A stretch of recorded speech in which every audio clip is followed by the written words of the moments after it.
Hello, footies, and welcome back to yet another episode of Foot in Review. This is episode 688, and today we'll be talking about the closed beta feedback, the new pitch notes, which are the launch update notes, and of course, which teams will start our foot journey in next week when the game gets released. My name is John, and I'll be your host today, and I'm not doing this alone. I'm joined by my dear friends. Let's start with introducing James Tolando. Welcome back, James. Hello, John. Good to be here. Good evening to our audience, and good to have me. I think it's the first episode with Homer now, so looking forward to that, mate. Yes, that's a great introduction because joining us is the man, Mr. Blue, the man that watches Formula One for a living these days. It's Graham Homer. Welcome back, Graham. Thanks for having me back, John. It's good to have you on. Guys, quick introduction. We are back. It's a Friday, 1 week left to go. That means one show or two shows actually before the game launches. And we can finally play on a scale from 1 to 10. Graham, how hyped are you? About 7, 8, say 7.5. 7, 8, 7.5. That's decent. 7.5. Still waiting for the full database to be released so I can see what certain players are like. But I'm liking what we've been hearing so far. So high, but not too high. When the database fully releases, it's you looking at Ranger squads by the looking of your background. Will that up the hype or will it down the hype, or doesn't it really matter? Well, with the new Evils system, obviously, doesn't really matter how bad the ratings is because you can always boost them. So that's fair enough. James, how fun is it that when one of the last shows before the season actually starts, we can get a Rangers and a Celtic fan on yet another show? How hyped are you from 1 to 10? 10 being awesome and 1 is like, nah, I can sleep in next week. The audience is spoiled, John. Possibly 6, I would have to say, to be honest with you. I'm still at that. Right, okay, here we go, another year. But it looks promising, and what we're going to discuss later, we'll show that. But I believe Homer said that just a few moments ago before we came on air. The proof's in the pudding, so hopefully we can. Hopefully this year will be our year. But we say that every year, John. So fingers crossed, it'll be good. Oh, I'm so afraid to say how big my hype level is, but put it in the comments if you think it's good or it's not. We'll get back to that, I suppose. No, I gotta be honest. I'm actually really hyped. I'd even say I'm up to a 9 now, and not because of the players. I don't care about the database too much.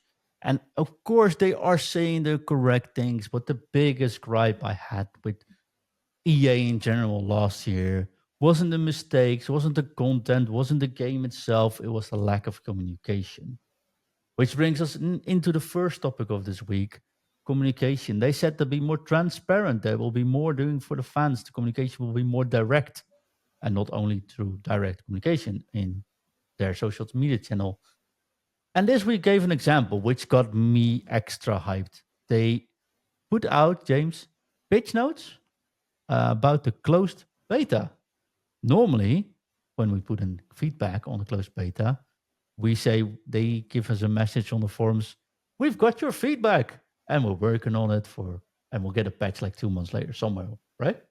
Yeah, certainly. Remember last week when I was extremely convinced low-driven shot was too strong? Even made a nice like a nice thumbnail saying this might be too strong. It's already changed. Going to change before the game hits now. They put out, we'll put a link into the show's description. They put out a feedback update, and we're not going to go into everything, I suppose. But the biggest thing, James, is the low-driven shot effectiveness has been tuned down. What about that? And even before the game's released. So that's pretty impressive, John.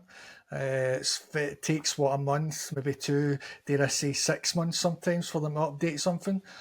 So for them to actually do it from the beta, it's very, very good and it's refreshing. And I would say, I say my hype for the game's 6, but in terms of the communication we're getting and the transparency, then it's a 10. I'm hyped for it so long it may continue during the game release, not just before. So it's a great change. Looking forward to it. A very, very good change. And this time next week we'll have the game possibly. So yeah, I'm looking forward to it.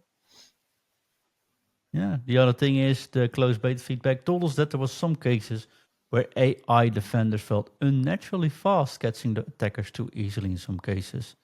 And they said what we found is that the cause of this isn't actually the speed of AI defenders. Instead, some ball trapping animations were slowing down the ball carrier more than intended. It means that an attacker can take too long to receive a ball and get moving, making it feel like the defenders are way too quick for them. And they said we are planning to address these animations before early access. And below is an example of what it might look like. We're not going to go to all the details, but here's something, and I'm going to go to Graham about this, but here's something I don't think they've ever done before until late last year. We see an issue. The players address an issue. They confirm the issue 1 week later. They say we haven't fixed it yet, but this is one of the possible solutions we are currently working on. And this is the date we'll be having this solution into place. But you can always provide us with feedback. Graham, I don't know about you, but this sounds amazing communication for me. That hypes me. It is good communication, and it's something that I think we've all asked for years with EA. I'm lucky enough to test some other games for other companies and with EA. So from certain departments, EA generally is very standoff and defensive when it comes to their feedback system and everything. When it comes to other departments like Skate, I've been doing alpha, beta testing with them. They were very open and very warm into it. So it's good to actually see, one, they're acknowledging what we're telling them straight away. Before they come back to us to say we acknowledge it, they figure out what the actual issue is, a solution to what they're going to do with the issue, and then they're giving us a timeline where they're going to try and sort that out for us. So it's good. It's nice to see that they're keeping the promise with transparency. They're keeping the promise with fixing things in a timely manner. But as James said, obviously at the start, I said offline before we started the pod, the proof will be in the pudding. So I'm hoping the hype level is high for that aspect. So I'm hoping that they do actually pull out the bag this time. Yeah, and I guess that's all we can do is like monitor the communication, come back to, and I think that's one of the, well, let's call it responsibilities of this podcast as well for the coming time. It has been in the past. I've been complaining about it a lot, but can they follow up on the communication? When did they do it? When don't they do it? What's communication going to be like? And I think being vocal on that is like always a good thing. Being open, critical, but never like dishonest. I think is what we're looking for, anyways. But so far, so good. And just when I thought uh, it wasn't going to get any better, James, they dropped the FC26 pitch notes about all the things the launch would get. I was hoping today we would get the FIFA, like the full database, and we could discuss all the ratings, because I know everyone's dying to get their ideas about starter squads, right? Instead, we didn't get that, but we got a lot of information about the actual launch of the game. So I want to do today is I do want to start talking about our teams. What's our approach? Is there certain things? Do we know how many players you're looking for? What do you do with trading? Stuff like that. And then we go into the first part of the pitch notes, and we'll finish that off next week when we actually have the database as well and finish off the preseason. What about that? Sounds good, yeah. James, starting with you. Normally, you choose a nation, you build a squad, and you go play. What's your plan this year? Because you're not going to pick a nation, you're going to pick a league this year.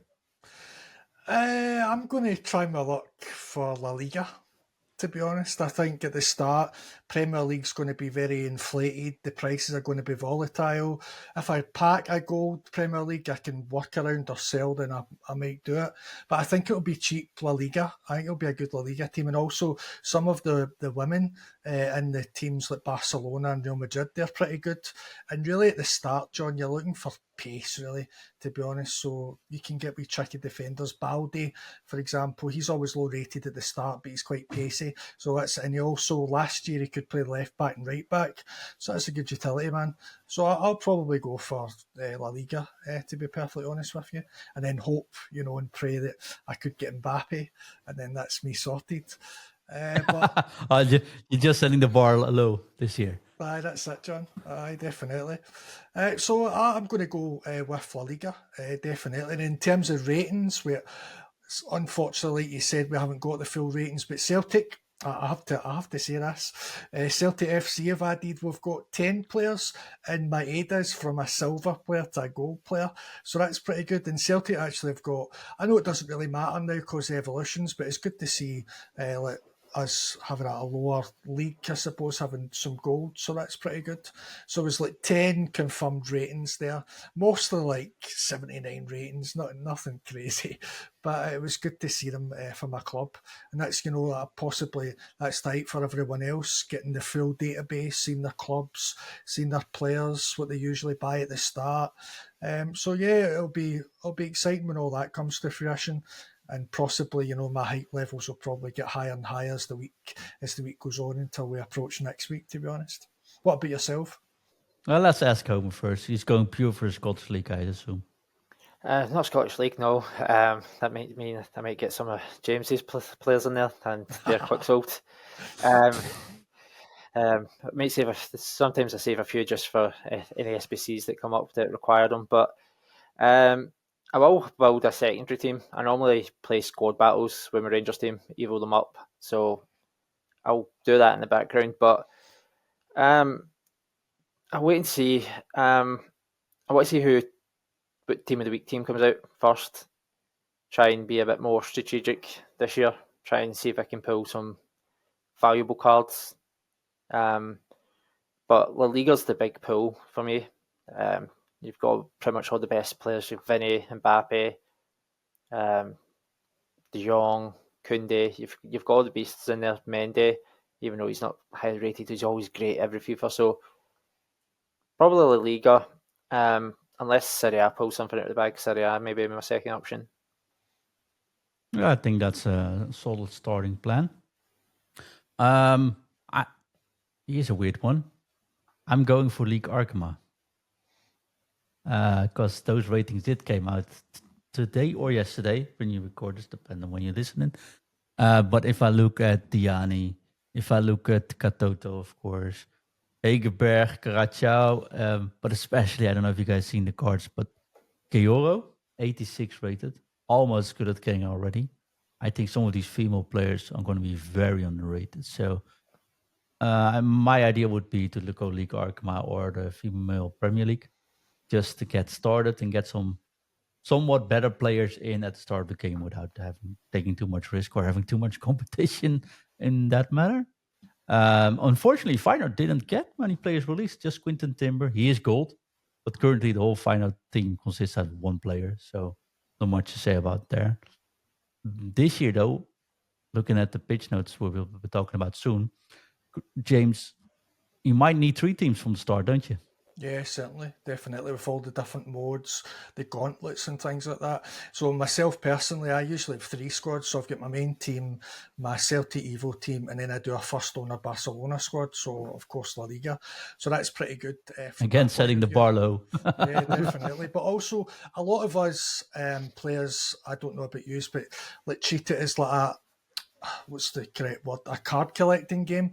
So it's even more valuable now this year that you've got all the players, and then some players that have been probably collecting dust in your club for a while is now important with the new gauntlet and the new mat. And correct me if I'm wrong, John, but I believe even your first team and your subs, even if you don't use a player, it's still that's it. You need to choose a whole different first 11 and subs, is that right? And then so on and so forth. So 3 squads. So I'm no Carol Vorderman, but what, you'll maybe like 54 players or something like that you'll use. But I like that. I like squad depth. I think that's good. And then, like I touched on, players that aren't that valuable, players that you don't really use now have a purpose. So that's I'm excited about that, to be honest with you. It's a very good change in my opinion. It's just how you manage it, how it's going to be easier or difficult for you, how you manage it really is going to determine what success it's going to be for the individual. Yeah, you are correct. They gave some more information about the gauntlet when the game starts. Basically, it's 3 rounds, no squad building rules, but you need 11 players plus 7 substitutes. Right. And if it's locked into a squad, you can't use them if you go into a next round. So if you go all the way into 3 rounds, you can think you can play once a day for the whole tournament. But that does require 54 players to go all the way. Right, I Of was course, not right. everyone will go all the way every single day, but yeah, you're like a number Houdini now. Well done.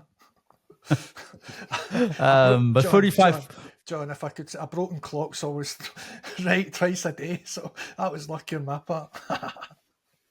Oh, well done, well done.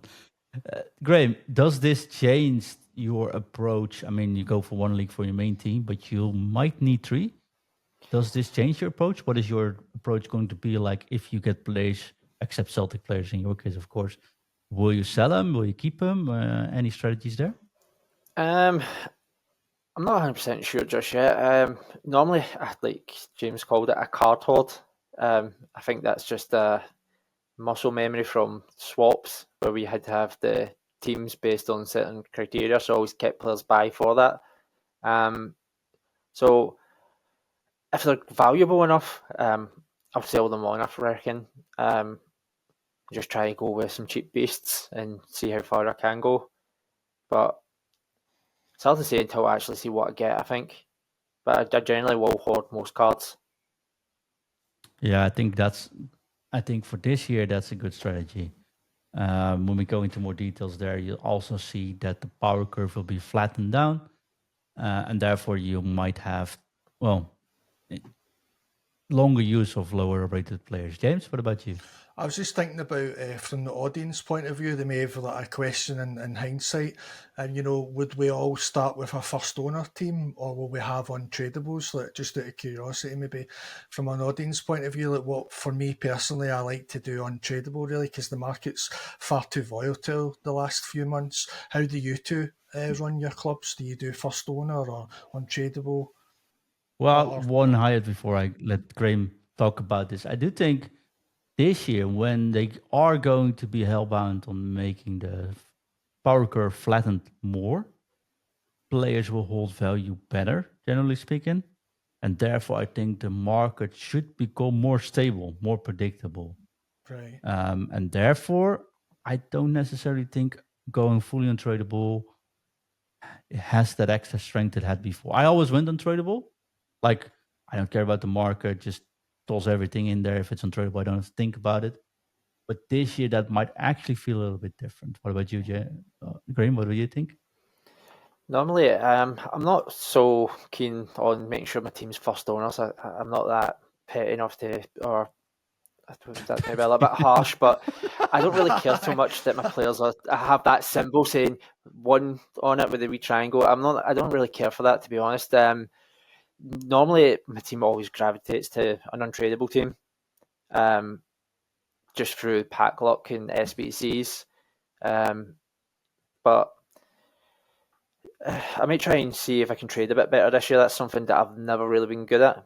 So I might rely on Shaq and Wimby, see if they can boost my coins this year. Because normally I get to a million coins, spend it all, and then I take ages and ages and ages to build them back up. So normally I go untradeable, and it's just through luck, basically.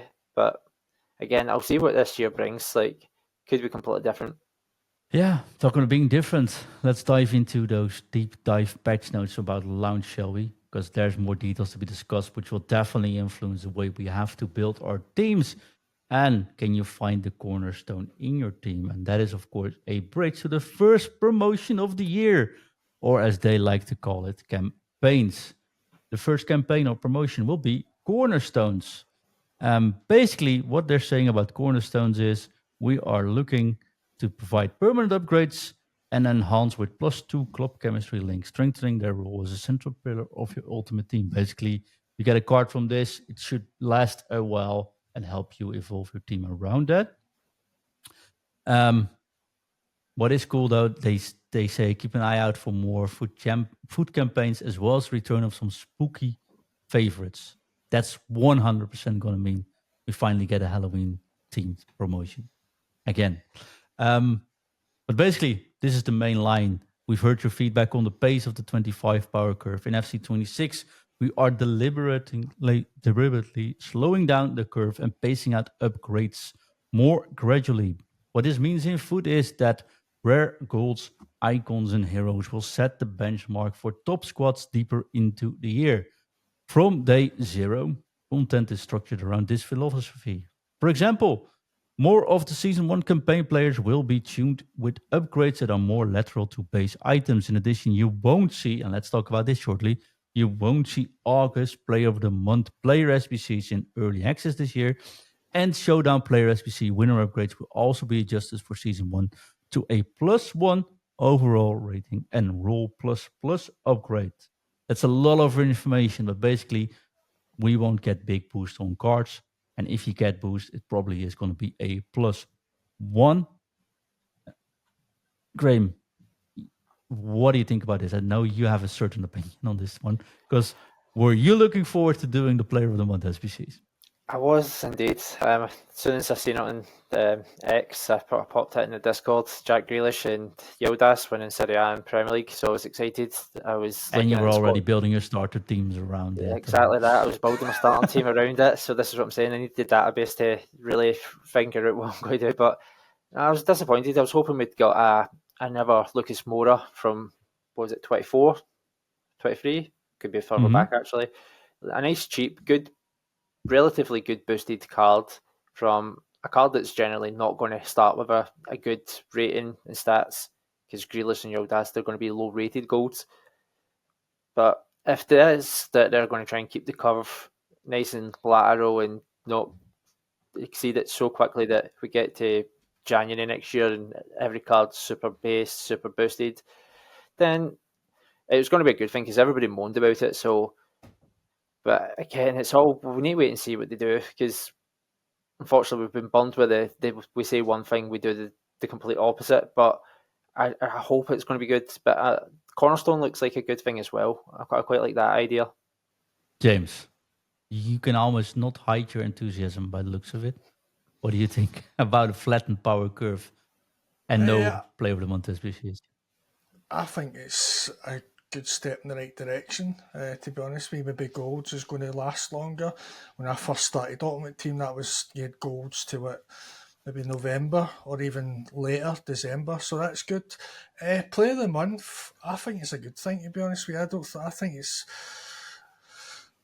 maybe it's pointless right at the start of the game, and if you're doing what you're going to say you're doing and slow the power curve, then I think it makes sense, to be brutally honest with you, with no Player of the Months. And I do agree with Homer, with Lucas Moura, that was a great card. If we go, Jamie Vardy was a good one. We also had Pookie as well. So we've had good Player of the Month SBCs throughout the history of it, which has benefited us. But I do support the change, if I'm being honest with you, John. Yeah, definitely. It's a good change. And then a further change is really good that we're going to discuss later on in the episode. That's even better. So I'm looking forward to discuss that as well. Oh, shall I be the devil's advocate then on this topic? Go for it. There you go. Weekly campaigns will be seen most weeks, so we'll get a promo every week, basically, or most week, they say. By the looks of it, they already scheduled how big the curves will be, because they already talked about season 8. So I think that's they go in with a plan, and that I applaud. I don't mind the slower power curve, but here's something: do we care? How can we care about promotions or campaigns and or rewards when there's not much to upgrade to? I don't care too much about an 80 rated player versus an 82 rated player, for example. Is that worth spending my time on if not for those fancy cards we had before? Uh, James, what do you think about that? Isn't it? This sounds. Okay. Let's rephrase it. Make it a little bit sharper. Mm-hmm. This sounds like a step in the right direction because of the fact every card can matter and you need squad depth, and we won't be burned out by January. But isn't this the other way around, that by January you're so bored of the slow pace and there's not much to improve upon that you're like, you know what? It's also good for me. Isn't it going to be boring if you don't get those great boosts? Yeah, I agree. But again, it's just how they do it. It's how they're going to deliver it, to be honest. So what they've said at the moment sounds promising, but it's how you deliver it, really, to be honest. It's like words. You can say any words, but it's how you say it that counts. So we just need to wait and see. I do appreciate your point of view on that and the devil's advocate, and you're not wrong. But again, just it just depends how they do it. Really, I do understand what you're saying, but I would say if the first month we certainly don't need it, in my opinion. And the first month, I don't really care what team I have. To be brutally honest, I just care about getting to improve and just try and get a decent level that first month, and then get more rewards, and then everything takes care of itself, to be honest with you. And then with all the new modes, that equals new rewards and things like that. And then also, I don't know if we're going to touch on this later or next week, so I apologise. But in terms of rivals, we've got bounties now, so we've all got different things to occupy us, in my opinion. So it just depends how they do it, John, in all honesty. And then all our views, Yeah. really. Yes. Yeah, so with keeping us occupied, I'm not worried about that at all. We're looking at all the things we can do. It's just about that carrot on the end of the stick. Last year, players said, last year people say, there's nothing to play for. And I don't know, keeping the power curve lower is good, so you can get those cards. And the other thing I'm thinking about, Graham, is if you do get that top tier striker at the start of the game, if you do get that top tier defender, it will last you a long while with the looks of it. That's actually really cool, and you get more attachment with your players. Isn't that the case as well? Yeah, I don't think there's ever going to be one answer fits all. There's far too many of us. We all have our own different views and so it's going to be one of these things where it's right for the one person, it's going to be wrong for the next person. So where I was disappointed we're not going to get that nice wee boost at the start, I can see why people are going to go, well, it means I'm going to be able to use these other cards for longer. I do like the idea that we actually can use the cards for longer as well. It's not just churning through cards for the sake of churning through cards because the next new shiny card is out. So, and I've played it long enough to know that we can play pretty much the whole year with gold cards, and you can still compete, you can still win things, and it's still fun. So maybe this step back to what we had, good maybe years ago, maybe 5 years ago at push, maybe a fun change of pace. But it's time for something new. We've all complained about, as you said, we get to January, it's either we can't get the special cards, or we've had too many special cards, and everything just becomes stagnant because we don't have something to play for. So it can only be one of two things. It can either be good or bad, and we just have to, like I keep saying, wait and see how it goes, to be honest. But I wish there was a magic ball I could say, definitely this is going to be great, but you never know. No, I think that's the case, right? And that's why I need to bring the 2 point of views up. I think there's 2 ways of looking at it. I actually quite like the idea of a slower pace or slower build for 2 reasons. You can easily don't worry about rewards. I do think those carrots on those sticks were actually a little bit too good sometimes, which if you can't make weekly or you can't play the weekend or you're away for a week, the FOMO of missing out of content was too big. And I think now if you miss out on something, it's because you can't play. And those things you do with playing are actually nice to do, like gauntlets or, for example, these tournaments we'll be talking about. So I quite like this, and I quite like the fact if you go all out in the start and you do grab that great player, it will last you a long while. I think at least the only thing I'm a little bit afraid of, especially like the first month, first 6 weeks, because we've been at these situations before, is that the standard meta players will be way too expensive for most players, and we'll see almost the same teams at the start. But then again, I think with these depth you need in some of these modes, that might actually change as well. So it's definitely like too early to tell. You can see both point of views, and we have to experience it. What I do appreciate very much is, by the looks of it, they got a great plan from the get-go, which is definitely something EA isn't. At least they don't have the reputation from going in with a plan. So I could really appreciate that.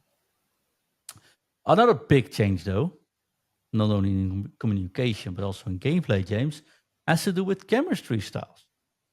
Can you explain for people that are either new or maybe veterans as well, but keep it a bit interesting, what chemistry styles are and also what's changing? Yeah, that's what I touched on earlier that I was excited about to speak about, John, in terms of chemistry styles. So, for example, I believe it's 4, 8, and 12 at the moment. So, for example, the best way to describe it, and for the audience to understand everyone really, a hunter card in FC25 gives you a +8 pace. Now it's going to be a +6. So they're reducing, the power curve, but not only that, they're reducing the chemistry styles, the boost that you're going to receive. So I feel that's a welcome addition, to be honest with you. And then as the game goes on and the base stats are going to get better, then that won't really affect you too much in the long game. But at the start game, I feel it's a good addition, without a shadow of a doubt. So I believe it's now 3, 6, and 9 is the boost, if you've got that on screen there, John. Yeah, exactly. So for the audience watching on YouTube or on Spotify, you've got all the changes there. And like I just touched on with the Hunter example, it shows you that. So I think that's, in a nutshell, John, very, very good. Of course, everyone's got different opinions, but I don't see this in a world that it's a bad thing. But again, I could be wrong. So what do you guys think? Graham? It's a nice change. How long have we had chemistry cards for? And it's always been the exact same thing. So everybody rushes to the same chemistry cards for the same reasons. So it's nice to differentiate that up a bit, change the way that we are getting the boosts, what boosts we can get, because we've complained for a long time certain stats like reactions, composure, stamina never really gets much of a change. So they've targeted them to give them a good boost or a relative boost these days. So I'm actually looking forward to the change. Sometimes change is good, like I said in the last point. The game's got Sometimes. yeah, sometimes, because we could go into the game and it could be terrible, but a lot of people complained last year that the game became stagnant. It was the same things, same rivals, same weekend league, same cards, same chemistry cards, everything just on repeat. So the change is good for me personally. I like that they're changing it up. We're going to have to be more switched on when we are applying the chemistry cards now. It's not going to be that blind muscle memory of just stick a hunter on it, because while you're getting that boost, the pace, they're going to be taking you away from somewhere else. So it's an interesting change. Yeah, that's also an important change, right? Pace heavy styles are more of a choice you gotta make because boosting speeds comes with a trade-off now in other areas. And I think that's a massive difference from what we had before. Yeah, and I appreciate that as well. I think more diversity was one of their plans. So non-pace styles have tuned to emphasize key attributes like composure, which I don't think we had. Reactions, we and didn't. you said it already, Graham. No, well, you said Graham is already like stamina. We never had a stamina boost, and now we actually have. So this is, yeah, it's going to be interesting. It's going to take a while though, because normally, we're like, oh, these things I can just discard or toss away or quick sell. And now I actually got to think about it. But I think it's cool. And especially, for example, if I was looking at Architect, where it changes now, but it increases the vision with 6, the short pausing with 9, long pausing with 3, but also curve with 6. So that can also make a massive difference. But it also will increase the strength by 9 now. So it makes it a whole different kind of build. I can only applaud this. Like you guys said, I think this is a very positive change. Shadow is decent, but it's not the end all be all. It will increase heading accuracy, for example, now the Shadow, and will increase sliding tackle.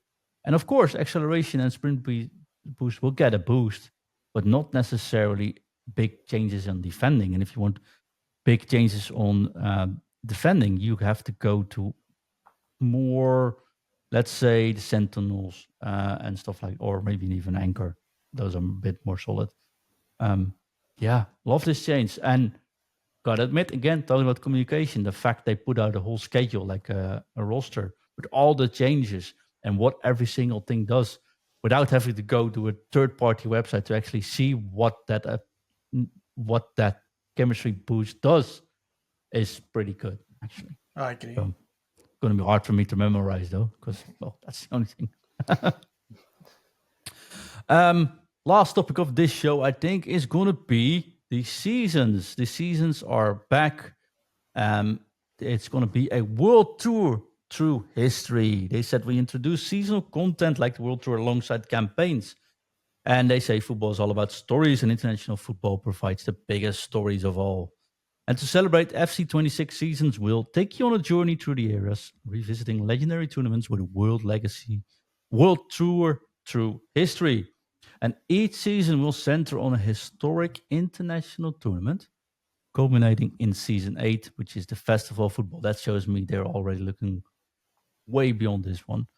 Um, Along the way, host nation and winning nation players will appear across the season. Ladder SBCs and objectives, while the most influential stars from each tournament will be honored through a brand new seasonal player program. Season 1 is going to be England 66. Our journey begins with England 66, known as the year. Oh my God, they actually say it here. Football came home. I don't know. Oh, please don't do the theme song as a prize somewhere. Anyways, the team is going to be English, Premier League, and Barclays Women's Super League focused content to celebrate the triumph of the wingless wonders. The wingless ones. Oh, you guys are so good at this. Anyways, you can earn rewards like packs, player picks, player items, stadium customization, cosmetics, and of course more about clubs and careers, but we're not discussing those here. And we close the season with something called Seasonal Excellence, a one nation tournament where you can test your English squad. 2 passes, the regular pass, and of course the premium pass. They show what's in it as well. One you will unlock with just playing, the other one you have to pay to actually get access to. And World Tour is going to be based with Silver Superstars. A lot of information, but Graham, this feels like they thought it out pretty decent. We can say about England what you want, but it sounds pretty cool, actually, doesn't it? It does sound cool. I'm one of the OGs in the forum, that the Discord, that really loves the Silver Stars. So the fact that we're getting silver icons, the Silver Superstars, really excites me. Just as another team to use that was generally fun. Hopefully we get tournaments that we can use them in. The fact that we're getting themes again, it should be good. Yeah, you can see my excitement when we talk about silver players. No, you were never a fan of them, but I'm sure me, Wimby, and a few others will be excited. No, I've never been a fan, but like I said before, and I will say that again this year, options and giving different styles of giving people different ways of using different squads, I think is actually pretty cool. I did not expect them to put Korean Charlton, Eusebio, and Yoshin as silver cards as well. But the cards look funny. And, well, why not actually put silver level icons in? I don't. Why not? I'm not sure if I'm gonna play it, because this looks like a game currently that you need to play 20 hours a day on to actually go through everything. And then this would be the first thing I'm dropping. What about you, James? I love Good it, John. changes in the season? I love it. I applaud what they're doing, and a wee bit of creativity, because it's been stale for many years. Just small details and different ways you deliver things in a way, like England and so on and so forth. I think it's really, really good. There's potential there for a good mix of players that aren't that good, players that should be good. And also, if they do it right, they could do really cool stuff. Like they could do like a USA 94 thing, like a few months before the World Cup in America, for example. They could do so many different things with it. So I'm looking forward to that. That'll be good. And also, I'm sure, John, that when they done the pod last season, there was, I think numerous times you said, John, let's have a nation thing. Let's have something on that we can just choose a nations and champs or a tournament or something. And they've done that, by you saying that you just need to choose English players for that season and that whatever it was. So that's a good. I like that, to be honest with you. So yeah, I'm looking forward to it. And then 94, that'd be good if we get a Larson card, Silver Stars Larson. That'd be good for these Swedish days. So I definitely, you're going to learn, Homer. I'm pro Celtic, but I already know. So I'm looking forward to it. I think it'll be a good change. Everything looks good, but again, it's a common theme throughout the whole community and us tonight. It's how they do it. Really, we need to wait and see how they deliver. Yeah, but it feels well thought out of. And I just said, like Graham says, you need something to play with. It actually says, I didn't mention that. Sorry about that, Graham. But it says this season will end with each season actually ends with a silver-only match-limited league where you can unleash your silver superstars for unique international team rewards. Don't know if the rewards are worth anything, but it does help if you start using those silver straight from the bat because you can play a league separately at the end of the season with those players. So it can actually be worth gathering them, focusing on them, and going them. Other more relaxed silver events may appear throughout each season in the cycle. They did not have to mention that, but that actually sounds really cool. Yeah, I think this is once again, this is pretty cool. And I said last year, like James says, please just give me a weekend league with like international teams. Yep. Now they give you tournaments with the same, and I'm like, actually, how cool is that? I can build my Dutch squad. I can use that Dutch squad for using it as my second or my third team, or going into the gauntlets. But hey, if this tournament hits, I can use that as the main squad to do the tournament, which makes every pack you open, every reward you get more interesting because it's not only looking at highest rating players. And I think that's in the end is what we're looking for. And I was looking, this is a funny story, I think at least, which is sort of representative of this experience. We were talking about this is a card collecting game as well. Yeah. That's not been the case for years, right? Nobody cares. You just need to use it. We have we're talking about minions in my family now, the yellow critters. We have a little commercial action here going on where you can earn minion cards. There's 104 cards. You need to gather them all and see if you can collect them. They're free. Whenever you do your groceries, you get a card. Yeah, go see if you can make it. My kids are currently at 100 of those 104 cards with 4 more weeks to go. They open every single one, being extremely excited. Not only because you can get those last missing 4, but you can also play a game with them, meaning every single card they split and they use it for games. And the excitement on them opening like a free pack of cards, which has like 3 cards on it, is exactly the feeling we need to get with FC when you open a pack. It doesn't require you to get those most shiny cards all the time. But with these options built in to actually use all the cards in there, they add value to the cards and make opening a pack hopefully exciting for all. I think that can only be a good thing. Agreed. Yeah, because you could be. Yeah, because everyone's always going to hope for the Mbappe or the Hurlet or the Zidane, but if we do get, like you said, a Dutch squad, and you're sitting there and you've got maybe 9 Dutch players, and then you open a pack and then you like, bang, there's an Ake, a Dumfries, and which is the best right back in the world. Just putting that out there. Not biased at all, but 100% the best right back in the world. But like, if you get a couple of Dutch players, or say for the England one, you're sitting there and you've got the objective cards and the SBC cards, and you're still lacking a few, and then bang, you open your rewards and there's a Lampard or a Gerrard icon, or just a general. Try to think of a good general English player. An Eze maybe. You'll be excited because he's decent, and then he fills your squad. So it's good because we're now, as you said, it's going to make every pack more worthwhile opening, and not every player is going to be a dud or a fodder for an SBC going forward. Yeah, that's solid, right, James? That's what we want. Yeah, definitely, without a shadow of a doubt. I think Homer brought up a good point earlier when he touched on player swaps.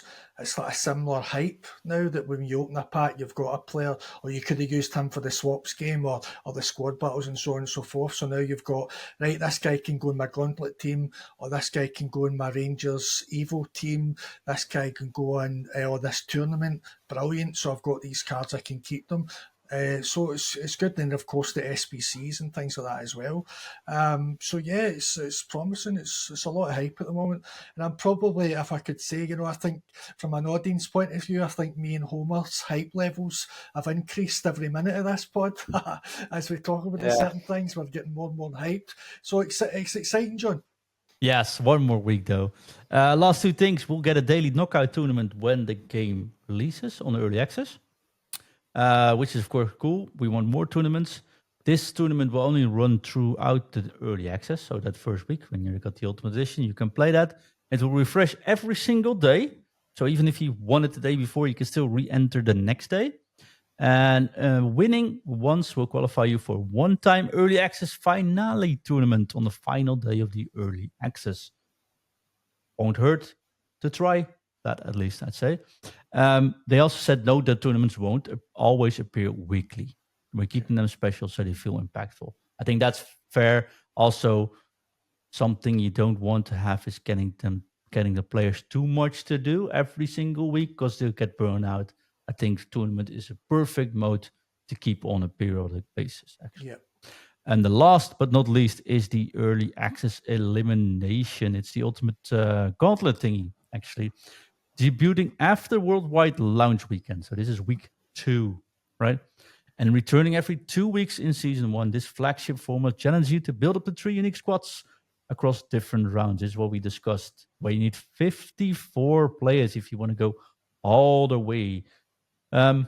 Reward skill with results, including packs, players, and Evo consumable. The numbers of rounds will change in future seasons. That means 54 sounds pretty rich, James, but you might need 154 in season 4 if you want to go 6 rounds or something. 3 feels decent. What do you think about that, James?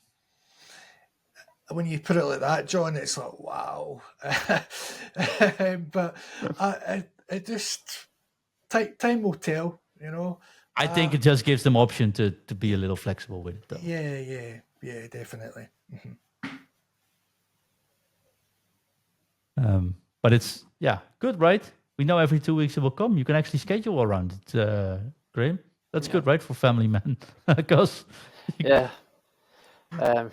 that 2 young kids look after some other people, so knowing when it comes and like what we've got will be good for obviously planning around. As you said, if it's every 2 weeks, it's not every week, so then it's not that every week feeling like you have to make sure you get your points in, you qualify. We don't even qualify anymore, but you just try to scramble your 20 weekend league games in. If you do squad battles, that's your getting your squad battle games in. So at least it gives it that bit of 1 week you've got that extra set of games. The next week you can relax a little bit more. So yeah, it'll be good. It's nice that, like you said, it's all scheduled. They're being open, they're being honest, transparent. They're giving us a plan. They're showing us the pathway with it all. They're showing us where the end game's going to end up, which is it's all really good. Very much looking forward to the next deep dive discussion, which we will have next week prior to the launch. Of course, we do a special live show on launch day. We'll be talking about the rest of the things in these pitch notes, which are basically champions, rivals. We'll talk about squad battles, draft, that changes as well.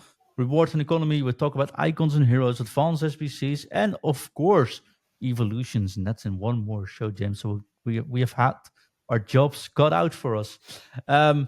Also, if you want to support the show, check out patreon.com/food and review. We have a new Pixel Pundit tier, which costs you about €3, I think, or £3 a month, which will give you Discord access, and you can check this show out live as we record it. It will not give you early access or any other benefits, but those already come from €5 a month, so that isn't too big of a difference, I'd reckon. So go check it out, patreon.com/food in review. Talking about in review, we also have a new show launched, a different podcast, but all about football. Go check out Football in Review on all podcast platforms around the globe, where Chris and myself will talk everything Rangers and everything Feyenoord, everything international football, and every single week we invite someone from a different club around the world. If you're interested in joining, send us a message. We've had Swindon Town. We've had Celtic, with James actually being on that show as well. We've had Hertha BSC. We'll be talking about none other than Spurs next week. And this week we've talked about Birmingham City. We know all the mascots.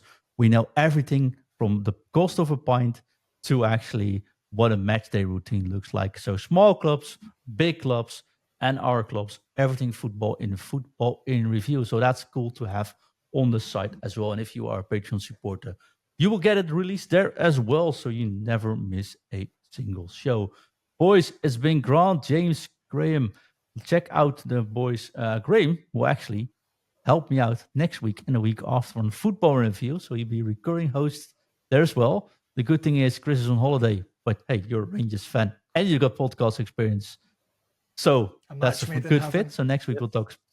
Yeah, so that's a good fit, and we'll talk about Rangers next week. Which, if you're looking to the YouTube or Spotify version of this show, you can see that both James and Graham have their offices decorated with all kinds of memorabilia about their clubs. The one is green, the other is blue, and they still get along as we all should. Guys, thank you very much. I'll see you next week on the two shows. One more week before release. When you see this on Sunday, it's just 5 days left. We're almost there. And that means there's just one thing for us to do.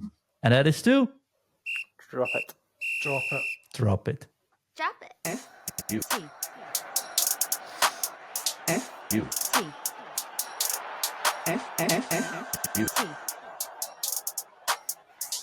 You. T. T. T. In you.